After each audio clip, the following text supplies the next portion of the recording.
a frozen wall. If you don't move, you freeze.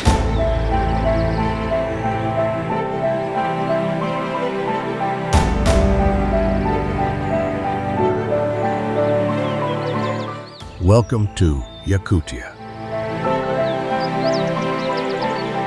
one of the coldest inhabited regions on Earth, where a record low temperature of minus 64.4 degrees Celsius, equivalent to minus 83.9 degrees Fahrenheit, was once recorded.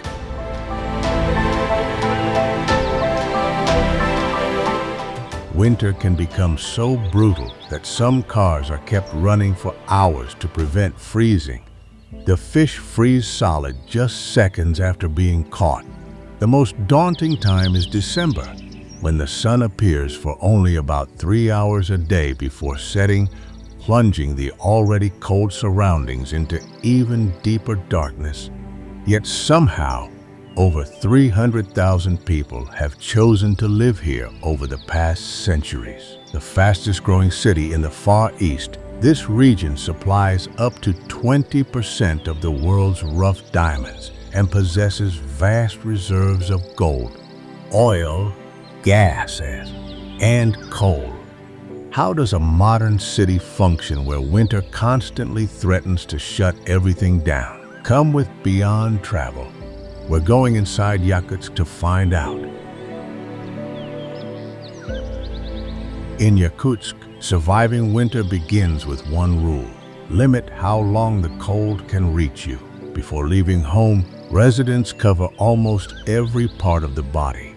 Several layers go underneath heavy fur coats, followed by thick mittens hats and fur-lined boots.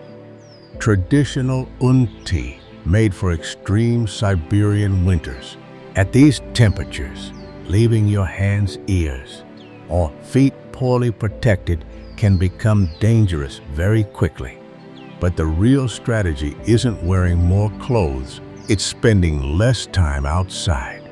Daily life is planned around short journeys from one heated place to another. Home to a vehicle, vehicle to work, work to a shop, then back home. Waiting outside unnecessarily is avoided during severe cold. School attendance can even be restricted for younger children. And once you leave the city, those rules become far more serious. There may be no warm building nearby if something goes wrong.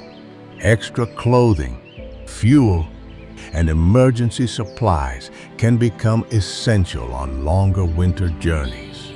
So how do more than 300,000 people live in this climate? They don't try to conquer minus 50 degrees Celsius. They build their daily routines around escaping it. But that solution creates a much bigger challenge. Every apartment building needs heat. So do schools and hospitals. Water still has to reach homes through months of deep cold, and beneath all of them lies permafrost. Heat keeps the people above alive, but too much heat reaching the frozen ground below can weaken the very ground supporting their buildings. Yakutsk therefore has to achieve something that sounds almost contradictory: keep an entire city warm without warming the ground it stands on. How do you build a city like that? Stay with Beyond Travel, because the answer is beneath the buildings themselves.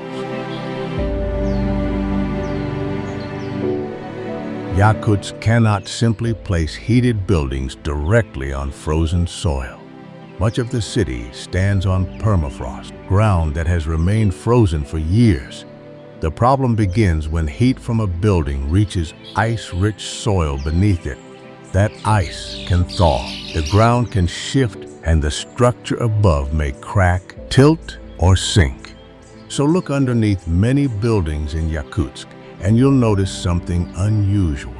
They don't sit directly on the ground. Apartment blocks and other large structures are commonly supported on piles driven deep into the frozen earth, leaving space between the heated building and the surface below. The goal is simple: keep as much building heat as possible away from the permafrost. above that frozen ground. However, Yakutsk has to do the exact opposite. It has to produce enormous amounts of heat. Central heating plants send hot water through networks of pipes to apartment blocks and other buildings across the city. During the coldest months, this isn't just about comfort. If heating fails for long enough, apartments cool down, water systems become vulnerable, and one failure can quickly create another. Even the pipes reveal how differently Yakutsk has to operate. In many areas, utility lines are kept above ground or placed in specially designed channels rather than simply buried deep in frozen soil. Thick, insulated pipes running between buildings become part of the cityscape. And think about the contradiction. Below the building, you need cold ground. Inside it, you need enough heat to survive. Between them, water and heating must keep moving through temperatures that can freeze exposed systems. That is how Yakutsk answers another part of our question. Instead of forcing a normal city design into Siberia, it changed the design. But when temperatures plunge, simply getting hundreds of thousands of people across Yakutsk becomes another challenge entirely. Stay with Beyond Travel, because keeping a machine alive here requires its own winter routine.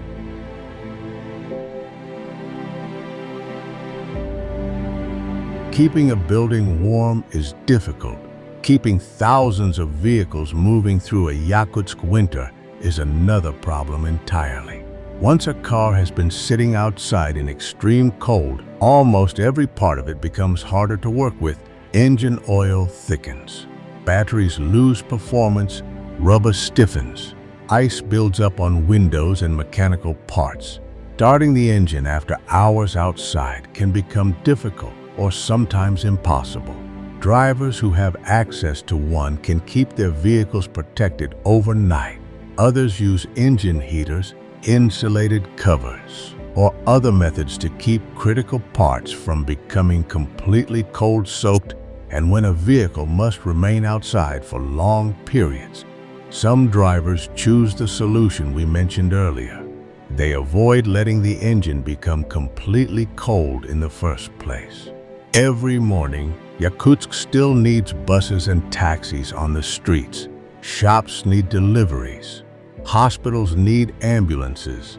Workers need to reach offices, construction sites, mines, and businesses.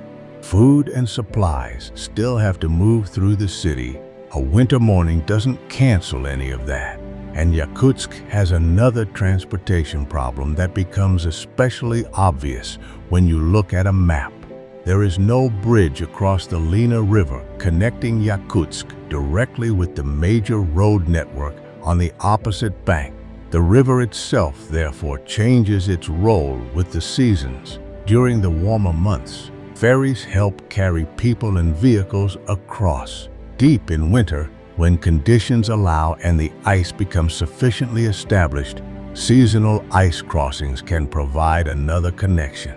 Then comes the awkward period between them, when the river is freezing or breaking apart, and neither normal boat traffic nor a winter ice road works in the same way.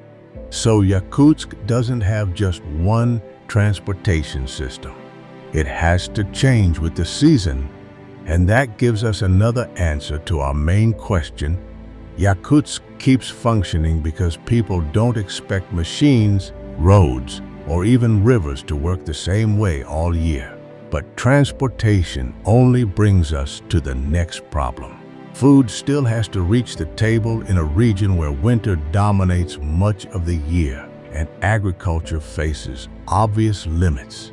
Yet this is where the story takes an unexpected turn. The same cold that makes engines difficult to start can actually become useful when it comes to food, and nowhere is that easier to see than at one of Yakutsk's outdoor markets.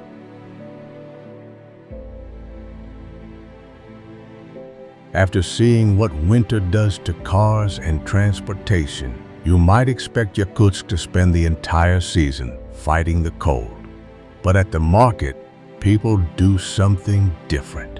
They put the cold to work. Walk through an outdoor food market in the middle of winter, and you'll see rows of fish displayed completely exposed to the Siberian air.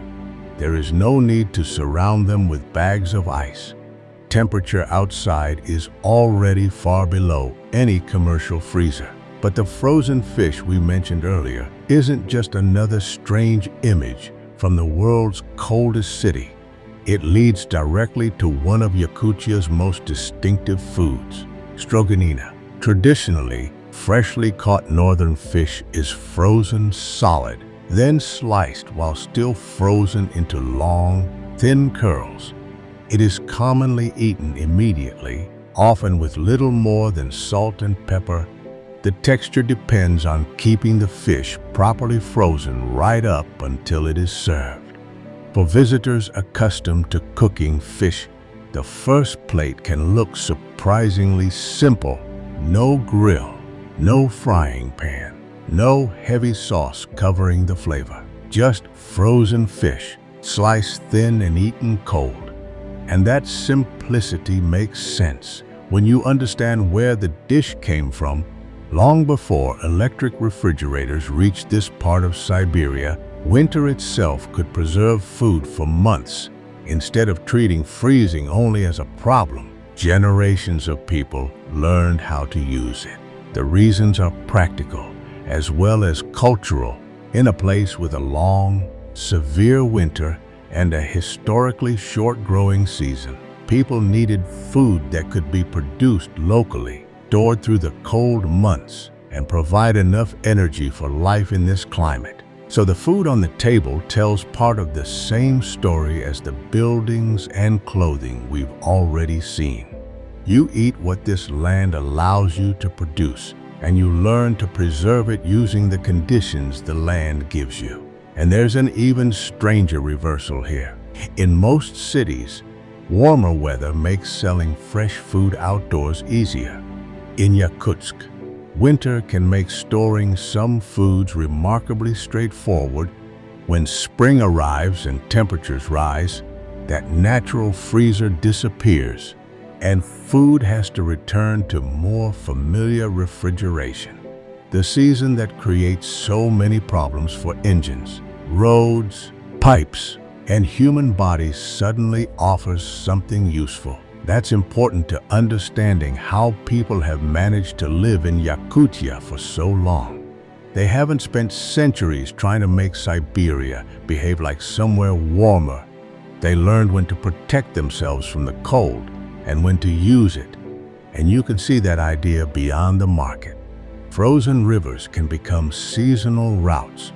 Snow and ice become expected parts of transportation and work.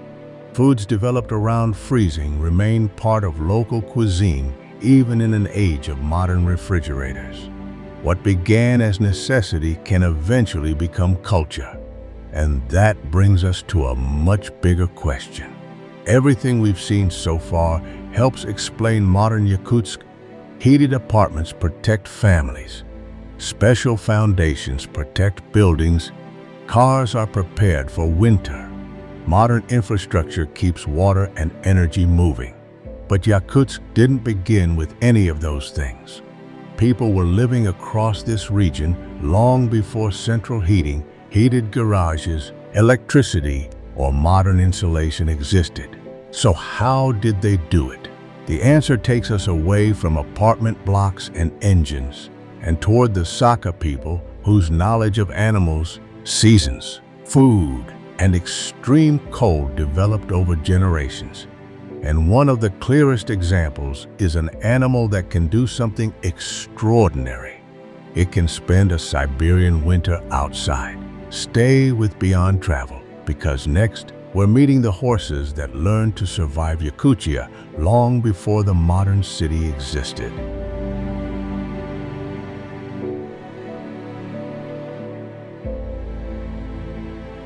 Long before Yakutsk had heated apartments or modern roads, the Sakha people were already building lives around winters that could dominate the year. And one of their most remarkable adaptations is still walking across the snow today.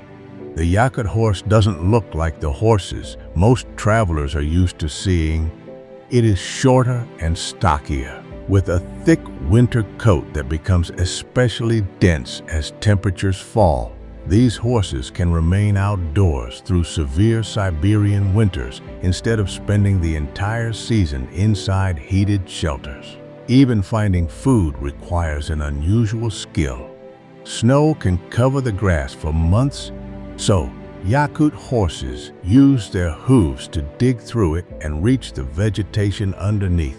They store substantial body fat before winter and reduce energy use during the coldest periods. While people retreat into heated buildings, these animals can still be outside searching for their own food. For the Sakha, that ability made horses far more than livestock. For generations, they provided transportation, meat, hides, and other resources in a landscape where raising animals could be extremely difficult. Cattle also became important. Keeping them alive through winter required much more human involvement. Hay had to be collected during the short summer and stored for the months ahead. Winter survival therefore began long before the first serious snowfall. Summer wasn't simply the warm season. It was the time to prepare for winter. That rhythm shaped traditional Sakha life. Food had to last. Animals had to be prepared. Clothing had to work in extreme temperatures. Families needed enough fuel and supplies before winter made travel more difficult. There was no heating plant somewhere across the city ready to send warmth into the house. And that helps answer another part of our main question.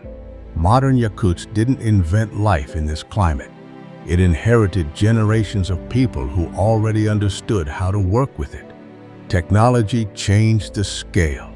A family could once prepare its own food, fuel, animals, and shelter for winter.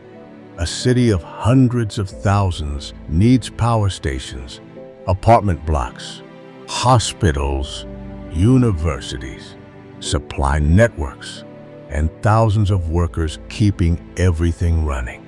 But the basic idea remains surprisingly similar.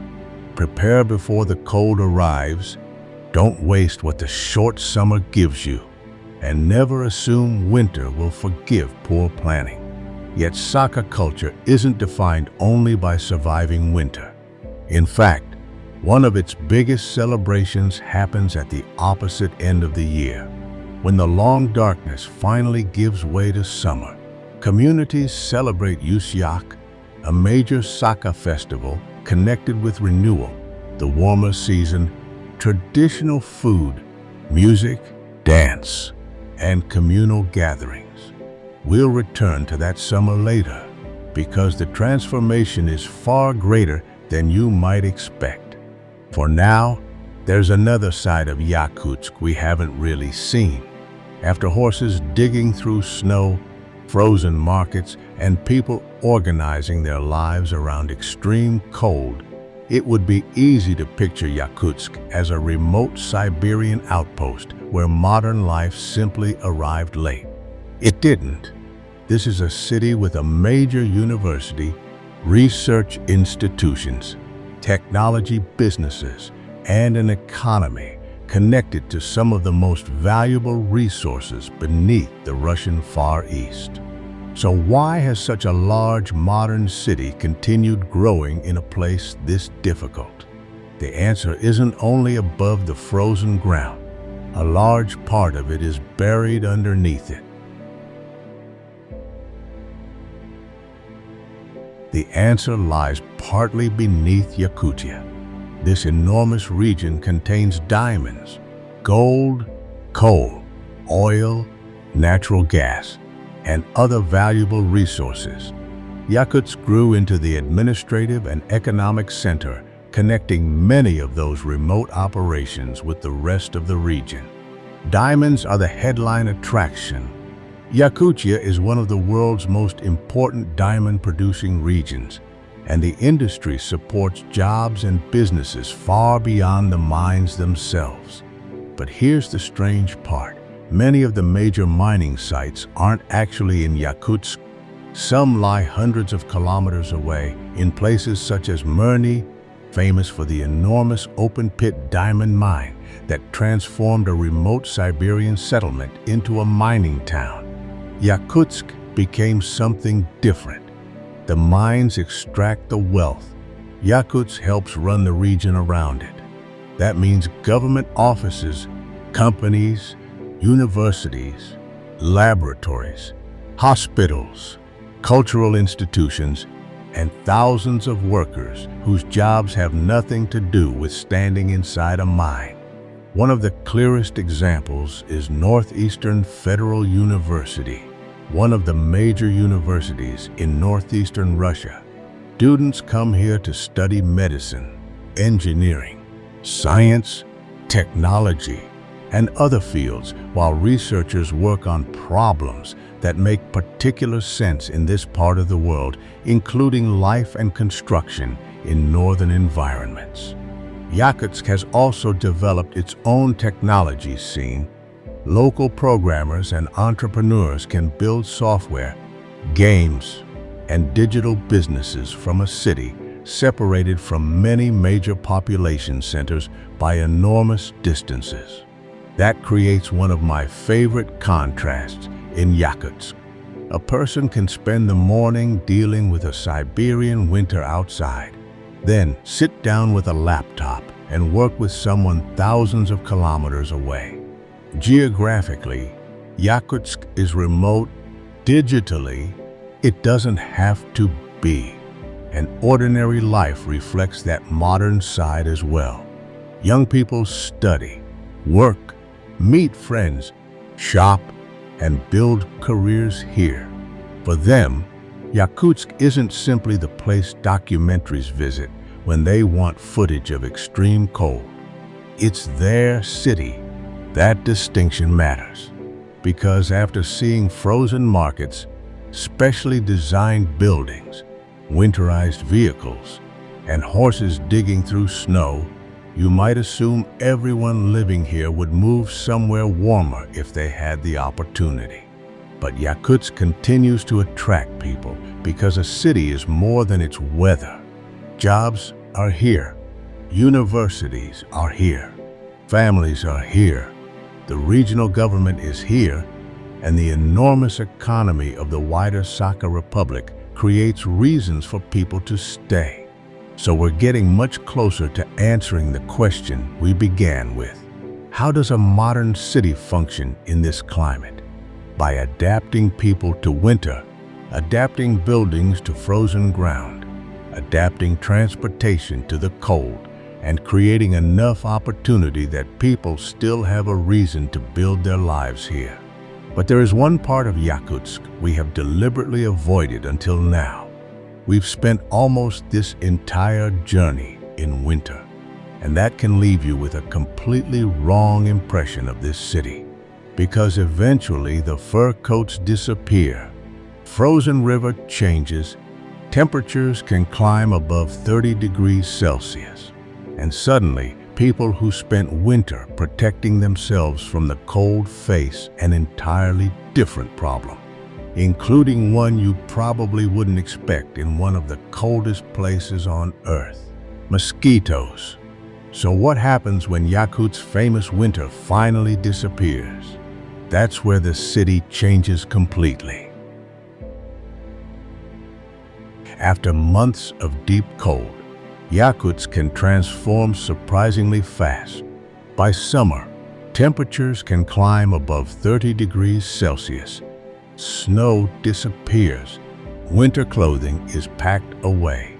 And the same people who spent months protecting every exposed part of their bodies can suddenly be walking outside in t-shirts. The Lena River changes with it. The enormous frozen surface that dominates winter breaks apart and becomes open water again. Boats return.